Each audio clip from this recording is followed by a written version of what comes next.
एक दिन गैया चराते चराते कन्हैया एक निर्जन वन में पहुंच जाते हैं, एक स्थान पे पहुंच जाते हैं जो व्रज की शोभा के अनुरूप नहीं नजर आता। एकदम नीरव, एकदम नीरस वो वन, ऐसे लगता है कोई आया नहीं हो वर्षों से यहाँ पर। नीरवता का और कृष्ण का कोई संबंध नहीं, नीरसता का और कृष्ण का कोई संबंध नहीं। वो जिस हृदय में आता है वहाँ पर नित्य प्रति रस है, हर जगह उसे रस दिखाई देगा। तो अब किसी से पूछ लिया कि क्या है यहाँ पर, क्या हो गया, ये ऐसे क्यों है, इतनी नीरवता, इतने नीरस था। तो बोले तोहे नहीं पता, ये कालिया हृदय है। अरे कालिया ने सगड़ी भूमि जलाई दी, उसके विष का प्रभाव है ये। कन्हैया तो यहाँ पे चला जा, तो यहाँ पर क्यों आया है। लगता है कि जमुना जी भी रुग्ण है आज तो, और कोई पशु पक्षी भी जमुना जी के ऊपर से नहीं जाता। तो अब कन्हैया को तो लीला रचनी थी, और क्या किया, एक दिन ग्वाल बाल के सहित वही कालिया हृदय में पहुंच जाते हैं और गेंद खेलने का बहाना करते हैं। और गेंद खेलते खेलते वो गेंद जो है वो जमुना जी में जाकर के गिर जाती है। और अब इधर में तो जो है मनसुखा है वो हट करने लगता है कि कन्हैया मोहे तो मेरी गेंद चाहिए, अब तैने गिराई तो तू ही लाके दे। अब कन्हैया को तो बस मौका चाहिए था कि कब ये रंगमंच तैयार हो, ये भूमि का तैयार हो और मैं कालिया नाग नाथने की लीला करूं। और कन्हैया जमुना जी में कूद जाते हैं। अब इधर तो सब ग्वाल बाल सखा सोचने लगते कि अरे क्या कर दिया हमने। अब इधर जो नाग पत्नियां हैं वो सोचती है अरे इतना सांवड़ा सलोना बालक, तुम कहाँ आए हो, कौन हो। अरे तुम्हें नहीं पता यहाँ पर कालिया नाग रहता है, भयंकर विषधर कालिया। तो कन्हैया यहाँ पे चला जा। तो बोले कि आप तो मेरी मैया जैसी हो, क्या आप मेरी रक्षा नहीं करोगे। और उस मोहिनी श्याम सुंदर का जादू उन नाग पत्नियों पे भी चल गया और पूछने लग गई कि कन्हैया क्या कोई बैडी ने तोहे भरमा दिया क्या, या फिर तेरी घरवाड़ी से तेरा झगड़ा हो गया। अरे कोई घरवाड़ी नहीं है मेरी, मैया से कहा करूं कि मैया ब्याह करा दे, ब्याह कर दे, लेकिन कोई घरवाड़ी नहीं है तो कहाँ से झगड़ा होएगा।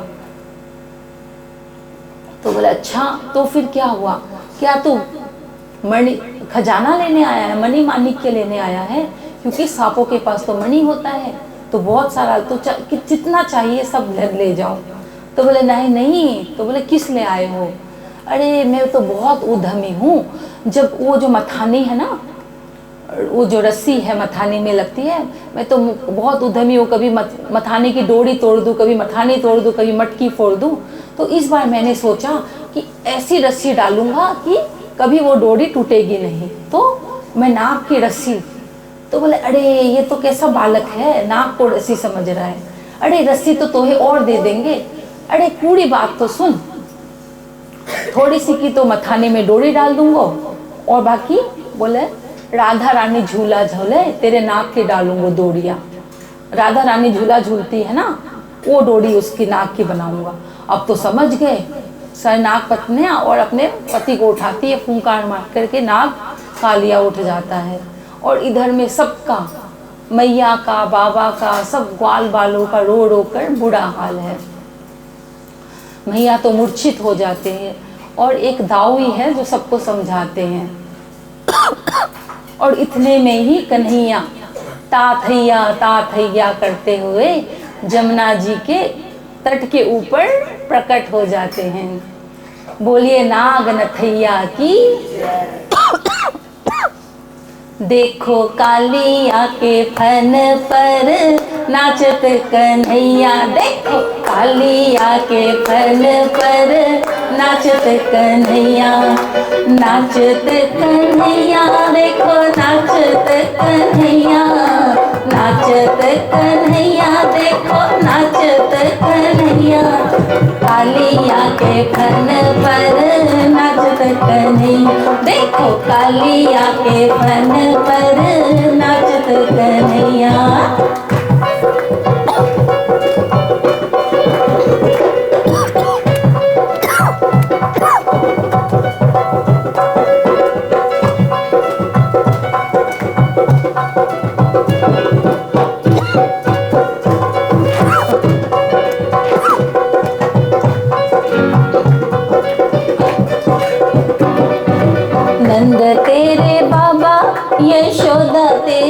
मैया, नंद तेरे बाबा, यशोदा तेरी, नंद तेरे बाबा, यशोदा तेरी मैया, नंद तेरे बाबा, यशोदा तेरी मैया, दाऊ तेरे भैया तू तो सृष्टि को रचैया, दाऊ तेरे भैया तू तो सृष्टि को रचैया। देखो कालिया के फन पर नाचत कन्हैया, देखो कालिया के फन पर नाचत कन्हैया, ता थैया ता थैया, ता थैया ता थैया, ता थैया ता थैया, ता थैया ता थैया। देखो कालिया के फन पर नाचत कन्हैया, देखो कालिया के फन पर।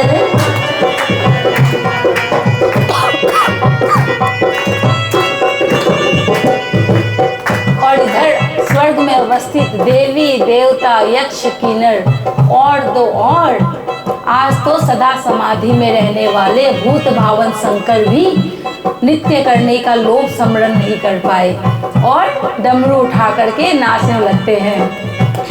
ता थैया ता थैया, ता थैया ता थैया, ता थैया ता थैया, ता थैया ता थैया। देखो कालिया के फन पर नाचत कन्हैया, देखो कालिया के फन पर नाचत कन्हैया। बोले कृष्ण कन्हैया लाल की। अब नाचा है तो कहाँ? कालिया के फन पर। बोलिए नाग नथैया की जय। तो क्या है ये कालिया? जैसे कालिया नाग है, उसके सहस्त्रों फन है, ऐसे ही हमारे मन की जो कामनाएं हैं, सहस्त्रों कामनाएं हैं, और एक हर कामना दुख का, अवसाद का, पीड़ा का, संताप का, अवसाद का, विषाद का जहर उगलती है। और कब वो शांत होती है? जब प्रभु के चरण कमल उस पर पड़ते हैं। वैसे ही जब हम अपने मन को उस चरणों से जोड़ते हैं तो ये मन शांत होता है। जैसे कहते हैं ना मंदिर में, क्या कहते हैं? इस परमात्मा, इस भगवान को, देवता को भजो तो ये मनोकामना पूर्ण होगी, उस देवता को भजो तो वो मनोकामना, होता है ना। लेकिन ये क्या है? ये आपका और मेरा, हमारा बनाया हुआ प्रपंच है, ढोंग है, कुछ नहीं है। क्योंकि जब अध्यात्म की उच्च अवस्था में हम पहुंचते हैं ना, कुछ भी थोड़ी सी भी उच्च, तो वो कामनाओं का नाश होता है। चाह गए मिटी चिंता मिटी, मनवा बेपरवाह, जाको कुछ नहीं चाहिए वो साहो के साह। तो ये जो अध्यात्म है ना, सच्ची में जो स्पिरिचुअलिटी है, वो कामना जितनी, क्योंकि देखो आप प्रैक्टिकली ध्यान से देखना, जिसके अंदर जितनी कामना होगी, संसार की जितनी इच्छा होगी, वो उतना ज़्यादा अशांत, उतना ज़्यादा दुखी, उतना ज़्यादा पीड़ित होगा। तो जब उस श्री चरणों से जुड़ते हैं तो अपने आप सारी कामनाएं धीरे धीरे धीरे धीरे सिमट जाती है और एक ही कामना रह जाती है कि उन चरणों की प्यास जग जाती है। जब उस चरणों की प्यास जग जाती है तो सारी कामनाएं जल करके भस्म हो जाती है। और जब कामना जल जाती है तभी जा करके एकाग्र होते हैं, तभी हम जा करके शांत होते हैं। कामनाओं में कोई सुख नहीं है। एक कामना खत्म तो दूसरी शुरू, दूसरी पूरी हुई तो तीसरी, चौथी, तो अनगिनत कामनाएं हैं हमारी। तो जब हम निष्काम होते हैं, जब कामनाओं से ऊपर उठते हैं, देखो मन है, कुछ ना कुछ तो चाहेगा ये। अब क्या हुआ? संसार कोई देखा है, संसार कोई समझा है, इस इंद्रियों से ये देखो सुख भोगा है, तो ये मन जो है वह बाहर मुखी है, तो ये संसार की ही कामना कर बैठता है गलती से। लेकिन जब वो सत्संग में आता है, भजन में आता है, थोड़ा सा उसे रस मिलता है तो समझ आता है कि जो सुख भीतर है वो बाहर नहीं है, तो धीरे धीरे वो फिर अंतर्मुखी होता है। तो ऐसे तो देखो मन की गलती नहीं है, क्योंकि विषयों का सेवन करते करते वो विषैला हो गया है ना। कामना, भरपूर कामना, अनंत अनंत कामना है हमारे इस जीव की। लेकिन उस निष्काम, तो तब जाके हमारे अंदर निष्कामता आती है। तो जितनी कामना होगी उतना भटकेंगे। तो सारी कामना, एक ही एक कामना होए कि कृष्ण दर्शन लालसा।